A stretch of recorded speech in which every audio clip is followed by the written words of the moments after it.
Shut up and sit down.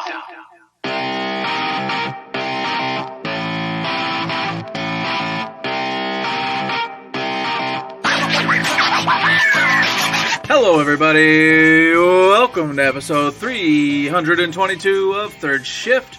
I am one of your hosts, Mr. Eric, having a blast, having a great time. It's a wonderful week. It's November. The weather is fantastic. I love it outside right now. I can go out there with a little light jacket on, but it's just warm enough to take it off if I want to. Just cold enough to keep it on and still feel comfortable. Can't complain. But before we get into anything else, today we have a wonderful little episode, and with me, as always, is the inglorious bastard himself, Mr. Matt. He's here. He's ready to go. He's eating potatoes. Who knows what else he's got under his sleeve besides said potatoes. He's here today. We're going to have an episode. And before we do any of that, though, how's the week been, Matt? What have you been up to? You know, I had to think for a minute. But on Tuesday night, just yesterday, as we're recording this, I did eat potatoes, and they were very tasty. So that was a good thing this week. A bunch of other stuff in real life that sucked this week, but some stuff that did not suck was just last night, went to see Momenchance, which is I can't remember if they're Swedish or Polish or German. I also don't know how to describe them. If you've seen Momenchance, then you know what it is. If you don't, it's like kind of like a mime, prop, puppetry kind of theater. They do like weird little vignettes with these strange puppets or like scenes with these things. I don't know how to describe it. If you look it up, you'll get the idea. But it's just really cute or funny or just interesting things they do with these things. It's hard to describe. If you've seen The Tubes and The Ball, that's my favorite one. It's so charming that I can't describe it, but I went to see it. It was great. It was awesome. If you have a chance to see it, it was like their 50th anniversary tour that they're going on right now. If you have a chance to see Momenchance, you should go. It's a unique experience like nothing else. Also on Saturday, so going back in time, went to the Lansing Symphony Orchestra, watched a great show, great times there. And then after that, I came home. It was super late, but I had an itch. I was just like, I need to do something. Something's got to be happening. I can't go to bed. The night must continue. And I went, let me go on YouTube. What's on YouTube? Oh, League of Legends World Championship. The grand final is tonight. Let me log on in. Because everybody knows I've been watching esports. I've been watching all kinds of stuff. Got into League European Championships. My team didn't make it very far in Worlds. They got to the quarterfinals, so not bad. But I was like, maybe I won't watch it. Maybe I will. And then I saw in the World Finals, it's T1, the legendary team from Korea, with Faker, the legendary esports player. And I was like, okay, I'm going to watch him win a world championship because they were up 2-1 against a team called DRX. And all the commentators were like, oh, well, Faker's just got to win one more and then he's got his 4th world's title or however many he's got. And I went, sweet. I'm going to watch it. It's going to be cool. I'm going to see him win a world title. And I started watching that. So they were up 2-1. So I was watching the 4th game in this best of 5 series. And I'm watching, I'm like, yeah, this is cool. All right, making some plays. All right, wait. The other team's making a lot of plays, though. Oh, the other team's making really cool plays. Oh, wow, look at this underdog team coming back. Pretty nice. Cool. That other team won the 4th game. Now you're going into game 5, the must win for both teams. And it's like 12 o'clock at night. And I'm like, okay, well, man, this is getting interesting. And it was just like, I always use the analogy because it's the only one I really know. When you watch March Madness, and there's 2 teams that you don't really know, but you want to sit down and watch a game and just eat some chips or whatever. And you start rooting for one team, but then the other team starts coming back, and you're like, oh man, look at this scrappy team. Look at these young guys. And the commentators are telling the story how these guys were the number 4 seed in the Korean thing. They were never supposed to make it to the finals at all. But here they are up against the number 2 seed, which has the legendary player on it, which, everyone's like, oh, guaranteed they're going to win. And in that 5th game, I saw the most insane League of Legends plays I've ever seen. DRX, this other team, took out 4 members of T1, went into Baron Nashor. That's the big thing, gives you a big giant buff, but it takes a while to get down. In that time, one other member of T1 came up, so 2v5, they rushed that Baron pit, got a steal with a charged Varus arrow from out of nowhere, stole the Baron, completely turned the tide of the game. Incredible. I'm like, oh, T1's got it now, but I'm starting to feel bad because DRX was the little underdog rising above. And T1 stole the Baron. Here it's over. They start pushing, start taking down turrets, start taking down inhibs. They go to a dragon fight. T1 starts it. DRX starts jumping in. They're fighting. They fend off T1. They take the dragon. Oh man, it's a big thing. They got the objective. But as T1's retreating, two people teleport into the base. They're rushing the base. They're rushing the Nexus. The commentators are losing their minds. I'm losing my mind. Faker's up there with somebody else. I can't remember who it is. There's nobody back for DRX. They're going to take it. They're going to win the game. One guy goes back for DRX. Brawling, 2v1, takes out Faker. The other guy's chomping him down. Another person comes back for DRX. They fight them off. They rush all the way down the mid lane, destroy the base. It was insane. It was incredible. If you don't know League of Legends, it probably didn't make any sense to you. But it was like Hail Marys going back and forth. They got a Hail Mary and took him down to the 1 yard line. They stripped the ball and ran it all the way straight down for a touchdown on the other side. It was incredible. I couldn't believe when I was watching. It was totally worth staying up till 2 a.m.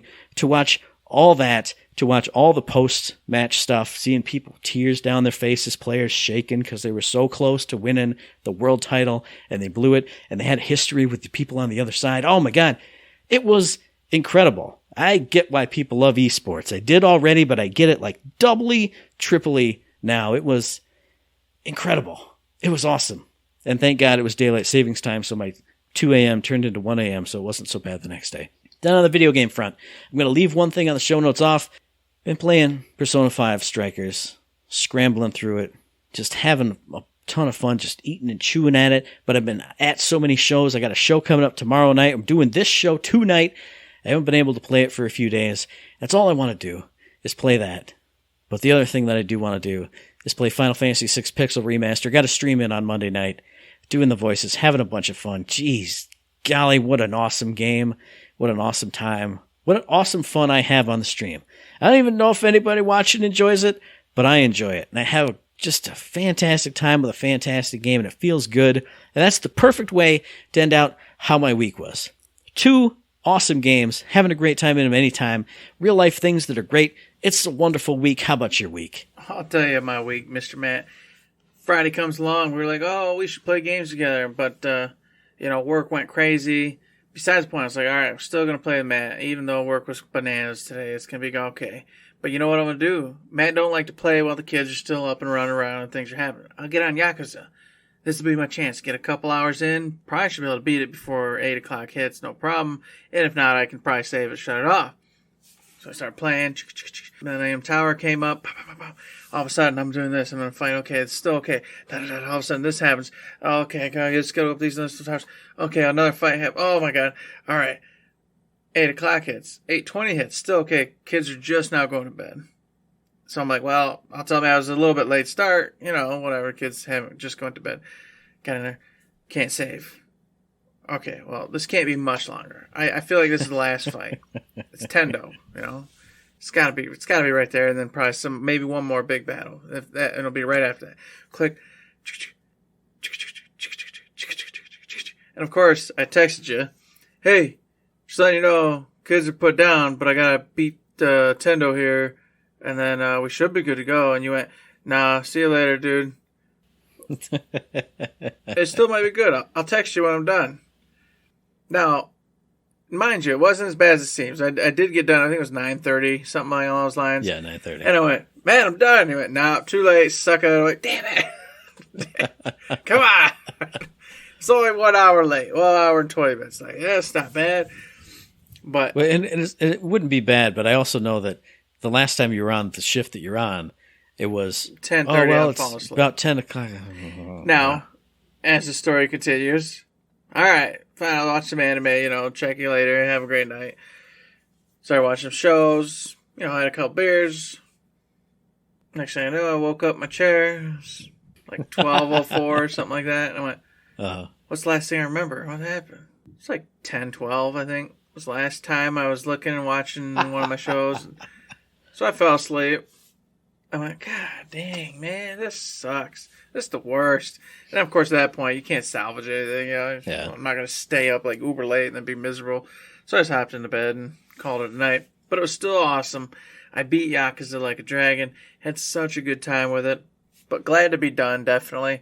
It just, gosh, can't say enough good things about it. It's just a fun game. So many mini games. I never even did finish the go-kart experience. I got all the way to the point where it got real, and like some shadowy figure was like, "Hey, I'm actually a pro tourney rider, and I'm interested in you, but I'm gonna disappear. Prove yourself." And then there was like never a quest again, so I'm not really sure where I was supposed to prove myself. If I was just supposed to just go do dragon races until he appeared again, I assume that's probably what was gonna happen. But either way, I'd already went through all the second storylines of everybody and completed all of them. So I don't really know what I had to do that one, but I know I never finished it, and I was always going to. So that one was a little bit missed, but I did finish the financial one that ended up being fantastic, so much fun. So glad I went through and made bajillions of dollars with that. Changed the entire game, and of course, the last thing I'll say on Like a Dragon is tied to the financial game. It gives you a whole spoiler, gives you a whole other character, Eerie. Which is awesome. She's freaking cool as hell. But it did bug me that they didn't take the time to add her into any scenes in the game if you had her. So it's like she didn't exist. And they even conned her like into the survive bar where nobody has to interact with her except for the very one first appearance where she joins the team. Besides that, it's like she doesn't exist in anything at all. That did make me sad, because I was like, oh man, it'd be great if she actually did join the team and everybody was like, yes, you're here too, and she was in the scenes with everybody at the end. But I get it, just because it's a lot of work for a character that a lot of people probably were never going to get, because obviously you had to do a little homework and be patient, do a lot of stuff to get through that financial game. Yeah, I agree with you. I mean, it did kind of bug me a little bit, but at the same time, she's like a totally optional character. If you didn't engage with the game at all, you wouldn't get her. It's like Shadow having something big to do in the World of Ruin, or Yuffie, or Vincent, or anything like that in Final Fantasy VII. You can't really do it if it's something you can miss. So yeah, I get it, but I was sad just because she was really cool, and yeah, it would have been nice to get some more interaction with her in the game, except beyond doing the financial game itself. Other than that, no complaints. Recommend it to everybody. Check that game out. A lot of fun. And then, beyond that, some Soul Hackers. That's what came up next after Yakuza. Nice. So, got back into that. Did the typical. Completely like, what the hell am I doing in here? What was going on? Get into some fights. Oh, yeah, this is actually very difficult. These fights are challenging. There's no messing around. You're taking huge hits of HP. Every hit of a regular baddie. All right, I got to change my whole mindset, because Yakuza was the opposite of that. I was a god, blew up everything, had millions of spells, healing things at my disposal. This one, no, you got one spell, and you're getting punched in your face, and you're going to die if you get hit one more time, so you're forced to heal, that kind of thing. So I got in there, got to the next checkpoint in the dungeon I'd left off in, didn't remember what the heck was going on. Went, oh yeah, I got to this spot, was like, did that. Then I started going from place to place just to refamiliarize myself with where was where, what shops were what was going on. And what is nice is that every shopkeeper and place and environment and everybody there will kind of give you like a, oh yeah, it's your old pal Sizu, and you come to me and I'm gonna do this and this for you. So I did that. So because I didn't want to start the game over, like I told you, I have like 9-10 hours already in, so I'm like, not doing that. Thankfully, I did get the memories back, picked it back up, and went on to the next mission, starting to go through that, but unfortunately didn't get very far beyond that, because the week kind of just picked up, and here we are, it's Wednesday. But happy to be there, glad I got back into it. That's going to be my next little side project, except for one that just hit, which I'll talk about later. And then last but not least, I think I actually played this last week, but I didn't mention it, and I told Matt to play it. It was the Star Ocean Divine Force demo. Yes. So I already played it. I forgot completely to mention about it, but it fits anyway, because Matt actually got around to it this week, and I went through that demo and I was just shocked. I had such a good time with it. I thought the character interactions that they gave you were a lot of fun. I felt like the battle system was fun and engaging. The environments, while the graphics aren't like, oh my god, it felt good. It looked good to me. The traversal was exactly what was detailed to me when I was, telling everybody about the game originally. You get to just kind of project, basically rubber band yourself all over the place until the little meter runs out. I had a great time to the point where, like I said, I texted Matt and said, hey, Matt, this game's actually low-key pretty damn good. I got to pick this up, even though I know I can't play it for quite a while because I have too many games to play right now. But I don't want to let this one just slip off into the nothingness. So there we are. It's in the list. Sometime I'm going to play this game. I recommend it just off the demo. Go check that demo out for sure. I had a great time with it. What did you think, man? I will say I had a pretty good time with it too. This was the one thing that I wasn't going to talk about, but if you're bringing it up, we'll talk about it. I enjoyed the combat. I enjoyed the traversal. I enjoyed the world. I think my only issues with it are, one, I don't like the art style, like the way the characters look, the way everything is so like big and bulky, and characters look weird as hell. Like their faces look weird, but like even the stuff they're wearing, it looks like chunky. Mm-hmm. Like I've never used that word before, but if you know what chunky means, like his boots are chunky, like hands, and everything is weird and strange looking. And then the only other thing that I didn't like, and this would be solved by me just playing it in English, is played it with the Japanese voiceover, but the English localization, it's so the things they say in the subtitles, obviously that's what they're going to say in the English version, but like his casualness, he's kind of like, loosey-goosey, like a lot of lines are like that, but in the Japanese version, they're just polite, normal lines. It's very strange. Like they did that a little bit in Persona, like with Ryuji. He's like even more over the top than he is in the Japanese version, but it was just so stark. But the main character, dude, he sounds in the subtitles like a totally different person than he does like in the Japanese audio. It was really strange and kind of took me out.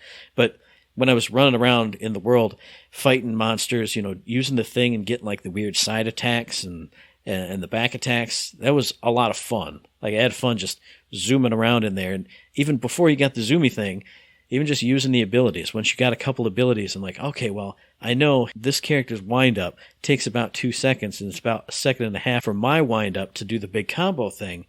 I like the combat system. I like the character interactions. I like the world. But just the visuals and the audio just desynced it for me. It was weird. Yeah, the audio would be fixed if you just do the US audio, because the characters actually match up. Yeah. He is just a loosey-goosey, not serious, chill kind of individual, and it 100% goes through in the US audio version. So that would fix that. But like you said, the visuals though, nah. I mean, you're not gonna write home about the graphics, and the characters do look weirder than all hell. But I can get past all that, it wasn't like a critical thing for me. I just went, okay, I'm not gonna sit here going, ooh, wow.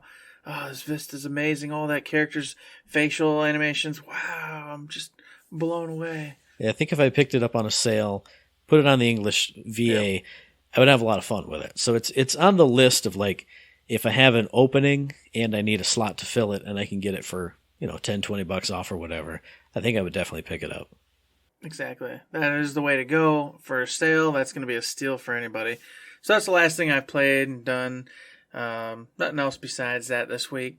But of course, with that being said, is there some releases? Anything happening this week, Matt? Anything exciting? The big release this week. There was one game everybody's a buzz about, and I'm going to tell you all about it.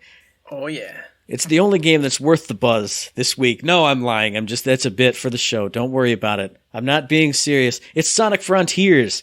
And this is a game, I'm not hyped for it. I'm not a big Sonic guy, but I've seen videos of it, and it looks cool. Seeing Sonic zooming around in an open world, it just looks good. It looks right. Seeing him move super fast through just like the clips and bits you've seen. I was like, I'm excited. I want to know more about it. Now, I do know more about it. Hey, it came out on the 8th, developed by Sonic Team, published by Sega, out for PC, PlayStation, Nintendo Switch, and Xbox. All the things are but this is Sonic, and they've kind of shied away from this, in an open world. It's kind of like open zones. I've heard people compare it to Super Mario Odyssey, which I think is more realistic, because Sonic and his friends get sucked into like the cyber world, they show up on a weird island, and you go around and try and figure out what's going on. And in those big, weird islands, you can zoom all around. You can run all around. You can find collectibles. You can, find all kinds of things. And then you can find like mini stages and like mini platforming puzzles and mini speed challenges and all kinds of stuff that's just out there in the world.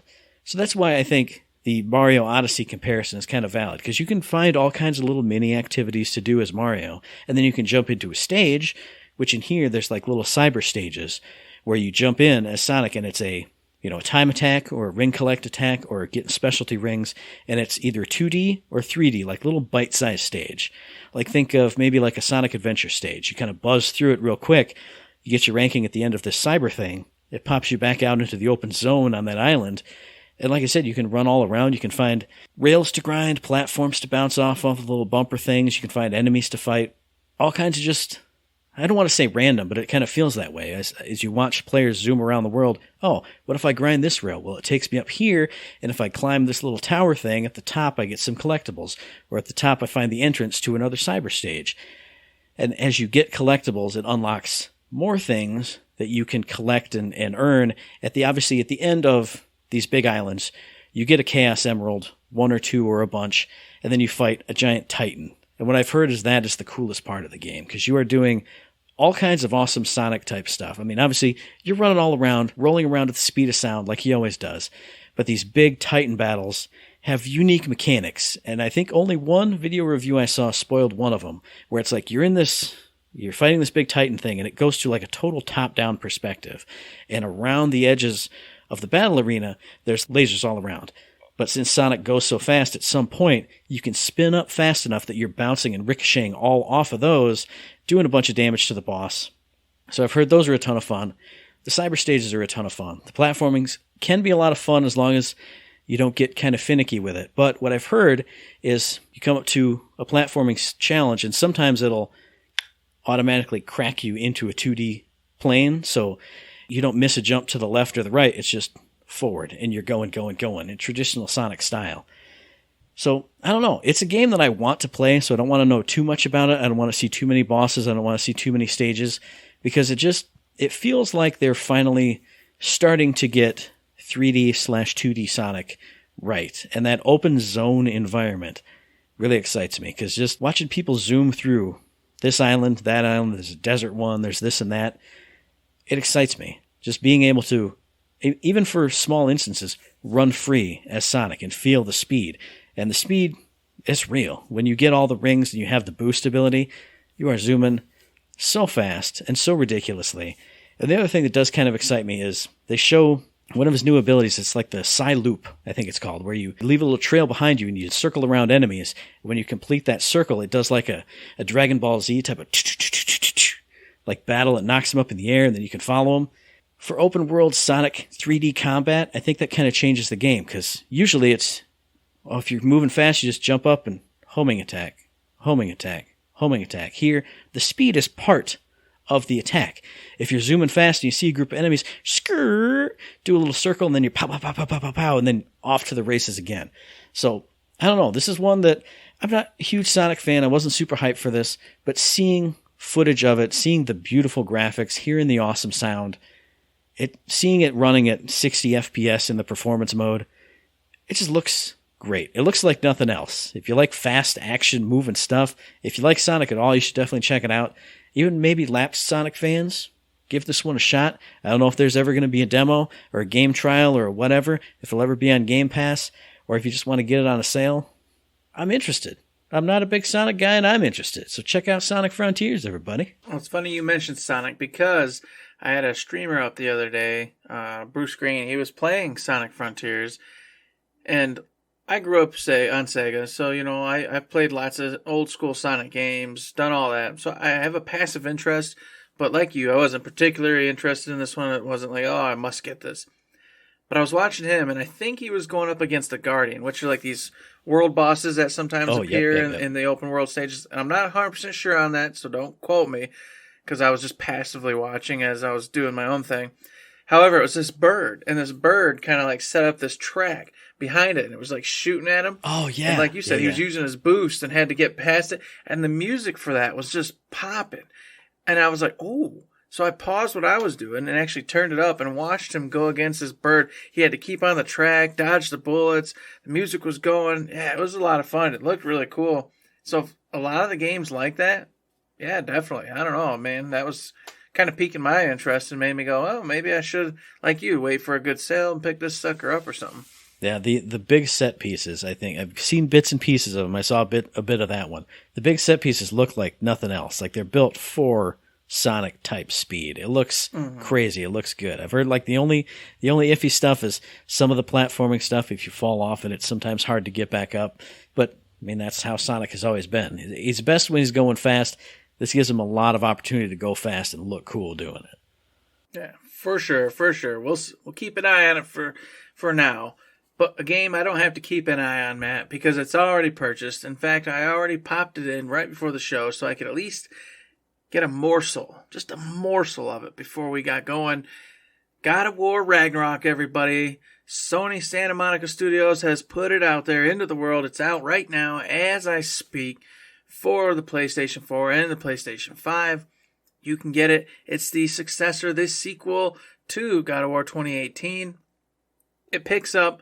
A little bit of time has passed, but this game just swoops right in from the previous title. So if you haven't played that, you really ought to go play that because it's probably not going to make a ton of sense what the hell's going on. However, I will say this. To my surprise, I didn't watch it, Matt. But to my surprise, I go onto the old menu, click, let's get in there. Hey, would you like to watch a God of War recap? So you know what? If you say, no, I want in on this, I want to be part of the water cooler, and I don't care, I'm not playing the other one right now, you can go watch a recap that tells you about all the storylines and the big moments from 2018's God of War. I almost did it just to see what it was about and what it kind of showcased, but I didn't have time. I went, no. I already know how this is going to go. It's going to open with a huge cinematic and a big old weird long playthrough thing that's going to take probably too much time as it is. So let's just go. Sure enough, I felt like I was playing for 5 seconds and it had already been like 20 minutes. And I went, no, I probably don't even have a save point, but I got to just turn it off. I'll just redo it. It doesn't really matter. It opens up in such an awesome, fun way. A different way, mind you, than God of War 2018 did. If anybody's played that, y'all know what I'm talking about, where Kratos and Boulder have themselves an event. This one opens up with something else that's very fun and cool, but not as crazy as that. So I don't know. It just depends on what you're looking for. Anywho's, right off the get-go, big characters are returning. Kratos is remembering his lost wife. Atreus, you see growth in him. This game already just is, it's speaking to the soul, man. I'm like, oh my God. I just want to play this title. And of course, if you don't know what God of War is, there's no helping you, really. All I can tell you is that you're going to play as Kratos. That's the main dude. All right? Back in the day, he used to be a bad guy. Killed lots of gods. Greek gods did all sorts of bad things, crazy things. Tries in 2018, he goes into hiding, finds a wife, has a child, apparently. You pick up, wife is dying, he's sad. Now he's got to raise a son he has no idea how to raise because he's just God of War, he's crazy. All right? You go on this awesome adventure game using this badass axe, having a good old time, and then things happen, lots of stuff happens, and you come into this one, Matt. You're going right back into this one, and yes, you still have the axe, and you have another set of weapons at your disposal right from the word go this time around, so you could switch in between them, and you'll need to, because as I hear, which I'm sure and already knew from the end game from 2018, certain enemies will have certain weaknesses, certain enemies will have certain playstyles, and the two weapons you have very different playstyles, very different strengths, very different weaknesses, and you're going to need to utilize that if you want to be a pro at the game. The game also has, just as the previous one has, Valkyrie.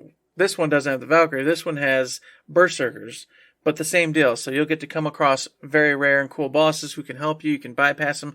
All the main characters from the previous one have their own storylines and stuff happening here. And from what I hear, since some time has passed and Atreus is more of a teenager this time around, you just get a fresh look on everything. And to top it all off, you're going to get new environments, but you're also going to go back to all familiar environments that you did in 2018. However, with Fimbulwinter kicking off and then Ragnarok right around the corner, Now it's icy and snowy and all that. So you get a fresh take on a lot of stuff you might have already seen.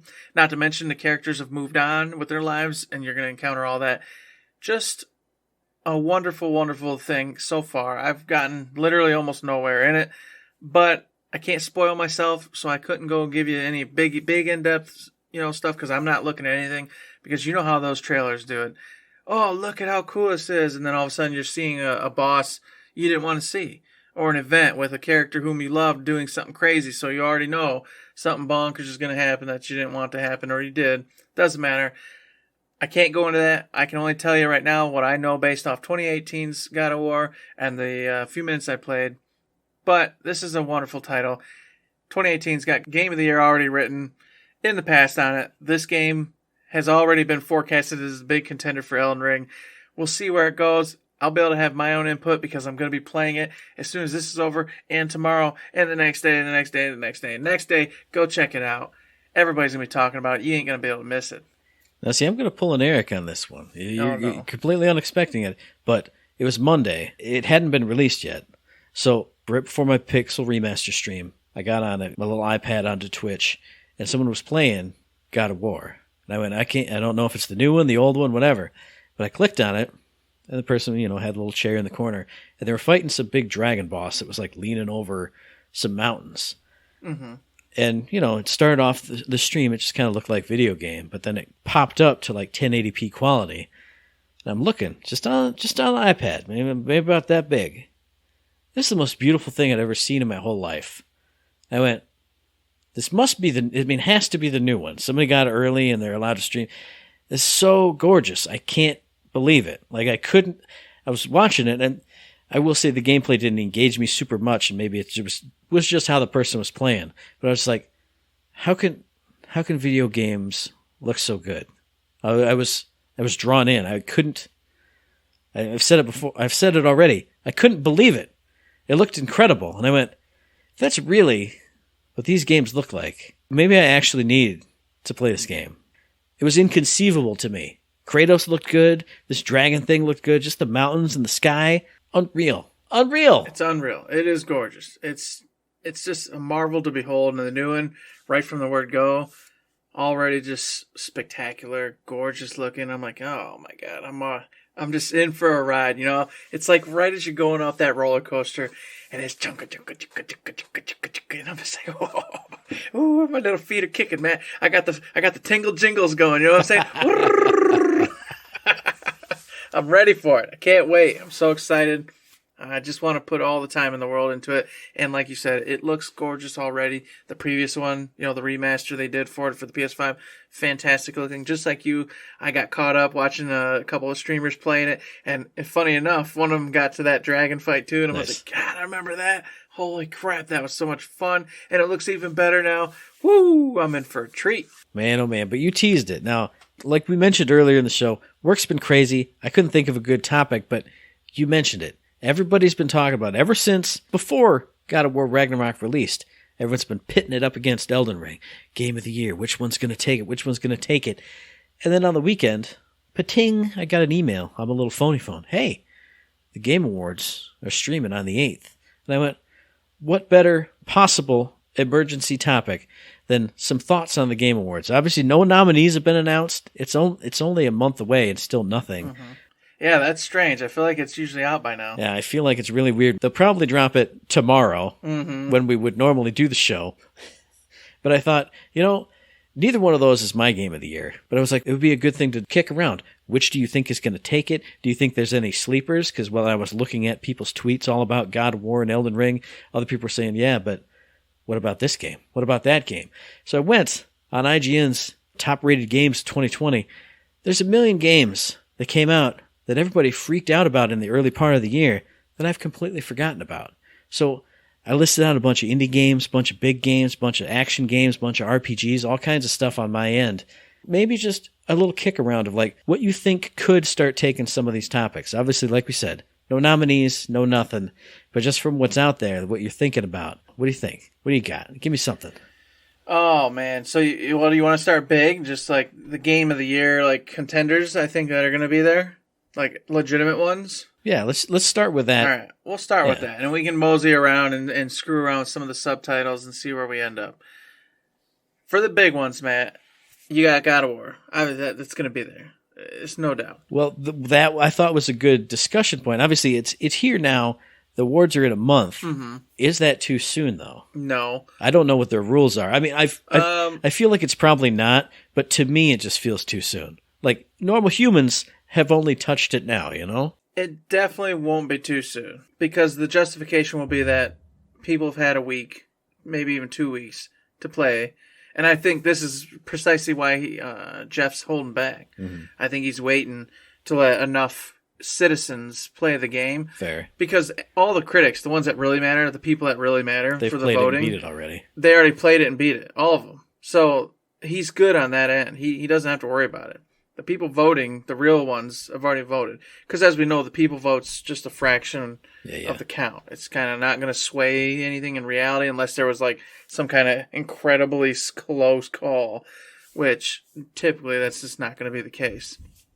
So I don't think there's any question in my mind that God of War Ragnarok isn't going to be there swinging toe-to-toe with Elden Ring. Maybe it's just because I've been hanging out with you so long, but it just feels to me like, how could you vote for the game if you haven't beat it? Most people won't have beat it inside of 2 weeks. I agree with that, but they'll vote anyway.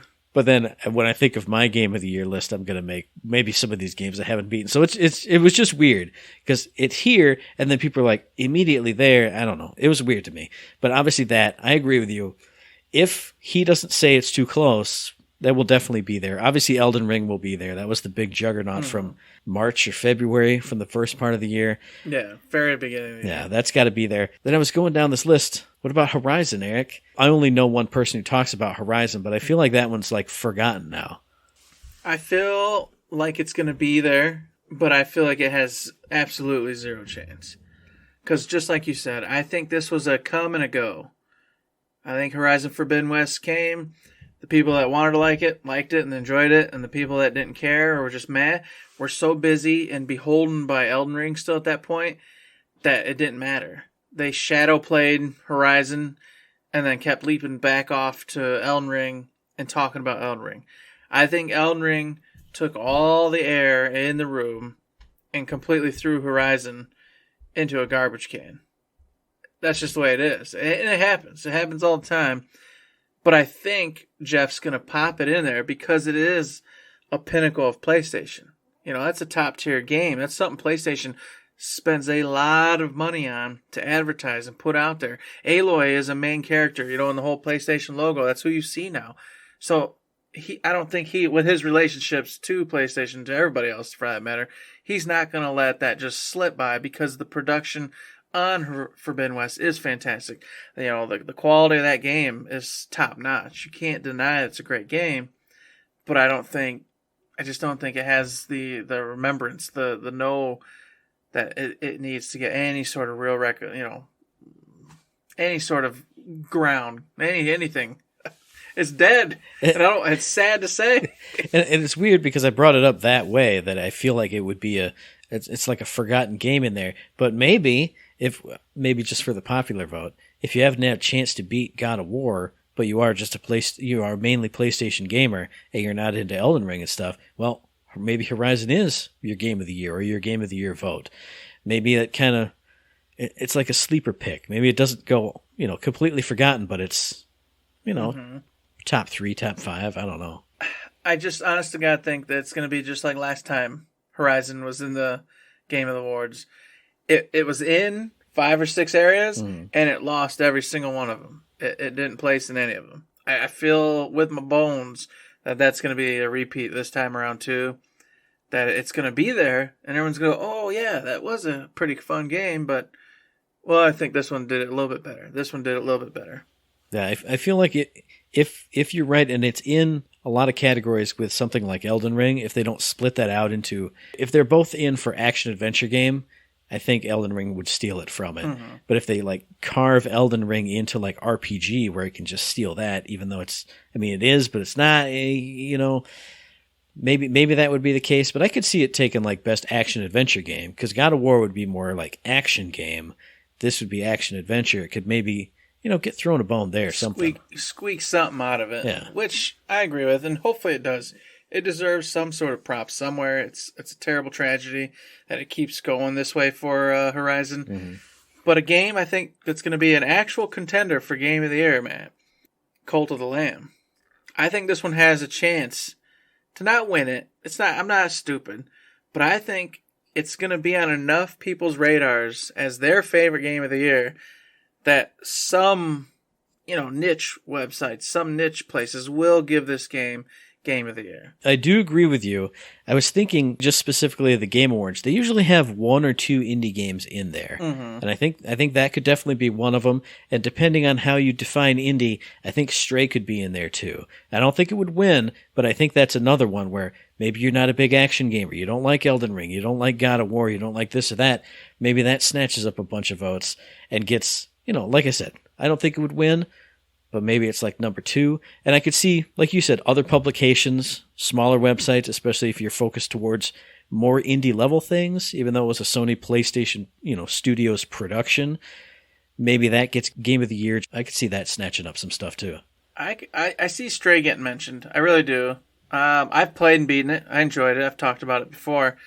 I don't think it stands a chance just because of wonderful quality. Environment's fantastic, but in the story, I felt the story was really fun and cool, but it was brief. I don't feel it had the heart and the longevity. There wasn't enough there, I think, to get anybody to fight for it beyond a couple little, quick hits, and then they'll go, okay, I concede, I understand, I get it. Now, another one in that range, though, man, is Sifu. That's on my list, too, yeah. Sifu was a huge deal. I never played that game. God, you know how many podcasts I listen to every week? That's all anybody talked about for weeks when that game hit. Mm-hmm. That one is one I feel that's going to come up and be another hitter, and that's going to fight, I think, less with Stray, because I feel like Cult of the Lamb's the stronger title of those two if you're talking indies.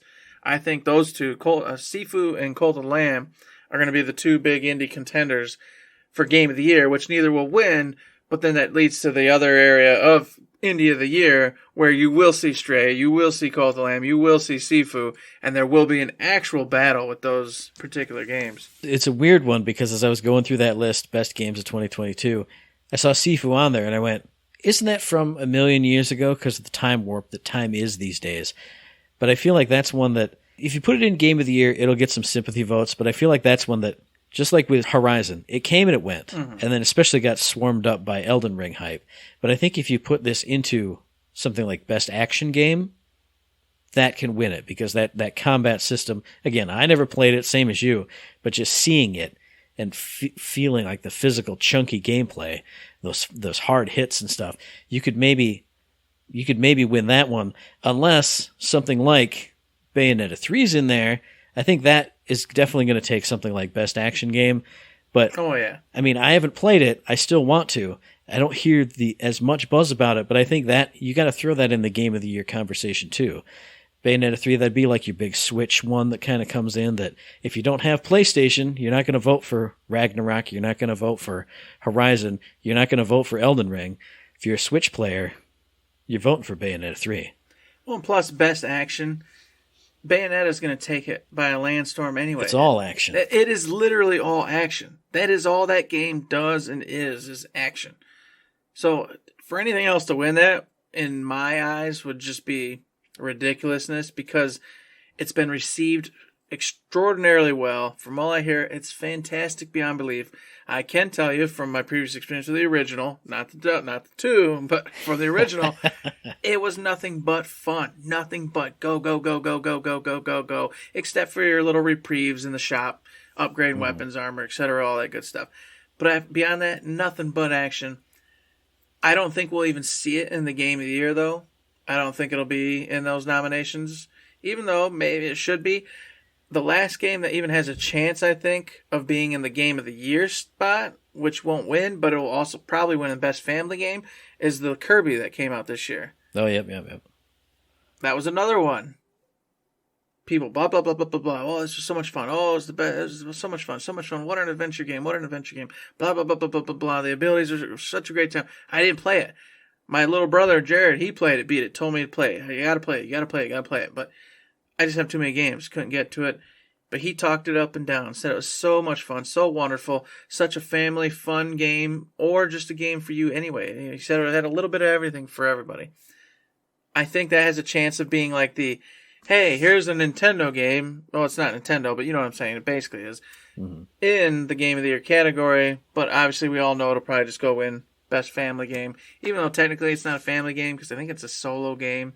So, yeah, well, who knows the definition for that anymore? Can't you play co-op? Isn't there some kind of co-op system? I'm pretty sure there is. Maybe there is. I could be totally wrong on that. But I wanted to mention this before it disappeared. Is Xenoblade Chronicles 3.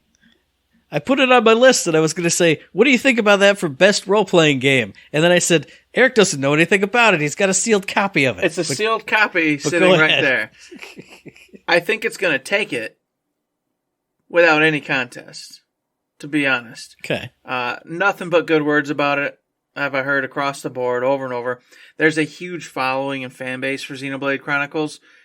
So I don't see any world right now in which that doesn't win because you didn't see a big Final Fantasy drop or a Dragon Quest drop. And I think those are the only two titles that would ever have a shot of course, beating Xenoblade when it comes to role-playing game of the year. Well, here, I've got two titles. Oh, my God. Yeah, I already know. You're going to put Elden Ring in that frickin' category or something stupid. I that wasn't one of the ones I was talking about because, yes, they could put it in there even though it shouldn't really be there. But if you want to talk about RPGs, I don't know that they would do this, but I don't know how they work with re-releases or remasters. Final Fantasy VI Pixel Remaster came out this year. True. In February. The remaster of a game everybody loves. If they do put it in there, I could see that taking it just because of the nostalgia vibe. Even if you don't play RPGs anymore, you might still want to play that. And it's not just me saying, I just got done playing it and doing voices and having fun. I mean, that's a legitimate one, I think. But I don't know how they would do it. And if we're talking about re-releases, well, Persona 5 Royal came out on a bunch of other stuff. That wasn't one of the ones I was going to talk about either. But I don't think they would do it. But you never know. I don't know. PC Gamer might put it on there. How about that? It's released for PC RPG and Xbox site, and PC stuff. gamers, stuff like that. But the other one I was thinking about, and it's not a pure RPG, but you can't put this anywhere else. Triangle Strategy came out this year too. That's a deep game with deep characters and a deep storyline, and I need to get back to it. I think that's one that they're both Switch games, so I think if there's a split, there's you kind of have half the people vote for one, half vote for the other. That's when I could see taking it because it's a different kind of RPG, but it's so deep in its own way. Whereas the other hardcore, like maybe traditional RPGs go Xenoblade. But I could see that being a big contender. You got that HD 2D graphical style? Come on, you can't beat that. I really think this year's so chock full of really good RPGs that Jeff's going to be smart about it and not put those half-baked, not really RPGs in there this year because you got Triangle Strategy, you got Soul Hackers, you've got Xenoblade Chronicles 3, you've got the just recently released Valkyrie Elysium. Oh, Valkyrie Elysium, yeah. Yep, you got that. You've got the other strategy one, Dealfield Chronicles. Mm-hmm. There's plenty of RPGs, I think, that could go into this category that we don't have to put any of the adventure RPGs or whatever you want to call them games into this category this year. And now that you mention that, all those other RPGs, maybe this is finally the year, and maybe I think they've been other years, where that's just pure RPGs. And then when you go into like strategy/simulation, that's where Triangle Strategy would show up. Mm-hmm. Stuff like that. Dealfield Chronicles, that kind of thing. That would be really cool if he did that, but I won't cross my fingers. I'm just going to assume he's going to dump it all in just RPG. And then out of those, I just mentioned, in there. Yeah. Out of those, I think you're right. Triangle Strategy and Xenoblade Chronicles 3 are going to be the only real contenders because Soul Hackers is middling and it was a lot of, it needs to find its footing a little bit more. It was really good, blah, blah, blah, blah, blah. And Dealfield and the other kind of just... And Soul Hackers is a sequel to a game that nobody played in kind of an offshoot of two series that are totally different. So it's kind of alone in the woods going, hey, I'm over here. I agree. And at the end of the day, though, I think it will be Well, we'll talk about what we think will win once he announces what will win. But those Once will we be know the what's up contenders. for winning. Yeah, for sure. I think those will be who you see in that particular category for this year. And I think the only game that's on my list that I don't know where you'd put it unless it's just action game, and this would lose out to something like Bayonetta 3. TMNT Shredder's Revenge. Everybody loved it. It's bopping. It's a throwback to the old school, just like some of the other things we talked about, like Final Fantasy VI Pixel Remaster. People who don't play games now would definitely play this. It's got to go on there somewhere to get something. And again, I could see like a smaller publication or a smaller group saying, hey, that's our game of the year, because you can play with all your buddies and do all the stuff you used to do. Mm-hmm. Maybe that's Family Game. There's your family game right there. That's actually, I was just about to say, that's a perfect game for family, but I don't know if they'll put it. I don't know if they'll put it in that category, which it completely and 100% deserves to be in that category. That is what a family game is to me. Yeah. A game that a whole bunch of you can sit around a freaking TV, play together, laugh together, have a great time together. That would be the perfect fit for that. And then I was trying to think while you were mentioning that, have there been any good arcade games this year? Because maybe you could actually open up an arcade branch this time around, say best arcade game, which has been gone and dead for a long time. Mm-hmm. But I feel like Streets of Rage has made a comeback. Obviously, Teenage Mutant Ninja Turtles, and I feel like there's more that I'm just not bringing to my brain right now. But I feel like there's kind of been a resurgence in some arcade type games. Mm-hmm. Maybe that's something to look at. I'll also be interested to see what's out there for best fighting game, just because I'm a fighting game head, and Street Fighter 6 is coming out. I know King of Fighters 15 came out this year, and I haven't touched it. But I always like that category, because I can see, what is this? What's that awesome Guilty Gear game with the incredible animations that I can never unsee, and then I never play it? I'm looking forward to the show. It should be a fun show. Obviously, we'll do, spoiler alert, we'll do a two-parter with the nominees and predictions, because we're going to be smart and not do like a 10-hour show and we have to edit it and then drop it all at once. Probably a good idea. And I'm going to talk about esports for like an hour this time. I know. I'm going to tell you about all of them. All right, I know who Tato is and Tango and Bagongo, and I'm like, oh, great, cool beans. Wow. Now it won't just be like League of Legends is the best esports because it's the only one I watched. Now I've watched them all, and I can actually tell you why it's the best. Oh, spoiler alert, that's my pick. But yeah, it'll be fun. It's always a fun time of the year, but it's also a pressure-inducing type of the year, because if the Game Awards is coming up, that means Game of the Year is coming up. That means the end of the year is coming up, which means all the stuff we usually do around the end and beginning of the year is coming up. You got to got to check out your New Year's resolution episode again, Eric, and see how we're doing on that. Dad, don't shake your head at me. Don't shake your head at me. It's going to be good. Doesn't exist. I don't even know what you're talking about. I erased it from the annals of time. It's gone. You'll never see it. I did a Tingle Jingle, baby. Woo, woo, woo. And that New Year's resolution is out. Don't even know what you're talking about. What about you out there in podcast listener land? What do you think is going to be hitting big at the Game Awards? What do you think is going to be sweeping up all the categories, getting all the nominees, getting all the wins? Let us know via the email, thirdshiftme@gmail.com, on the Twitter machine @ThirdShiftME, and find us on Facebook under Third Shift. Indeed, get on over to Facebook, and I know for a fact there's some games that we're missing that we didn't talk about. I know it, because there were too many good games this year, contrary to what them content creators be talking about. There was a lot of good stuff this year, and I want you to tell us about it. Go over to Facebook, and you can do that right there on Facebook. I'll check it out. Go, oh, look at little Timmy said something. Chicka, chicka, chicka, chicka, chicka, chicka. Or you can go over to Patreon. Hey, you know what? Those guys are having a blast, and I appreciate what they're up to. Let me throw a buck or two their way and throw some comments at them. Pew! You can do all that. And if you don't want to do that, though, you can be even crazier. You can just say, you know what? Typing's tough. How about I just go to iTunes or Spotify or to Twitch or whatever and just premium sub over on the Twitch, or 5-star reviews on the Spotify or the iTunes. It's just a couple clicks. Click, click, click. And that's all you got to do. You don't even got to type. It's a beautiful thing. All of it helps us out, and we appreciate all of it. So please consider doing it. New Year's and Christmas is coming up.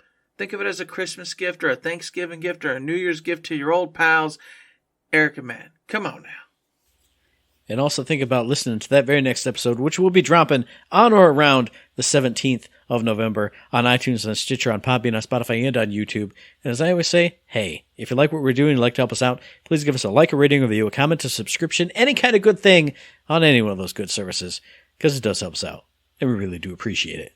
Indeed, we do appreciate it. Just like we appreciate the 5-star reviews I already told you about. Get over there. Get them to us. I need to eat. Thanksgiving's around the corner. You eat turkeys, I eat 5-star reviews. And I'm hungry. I'm hungry. So help me out. And with that, there's nothing else to say, but Don't forget to say...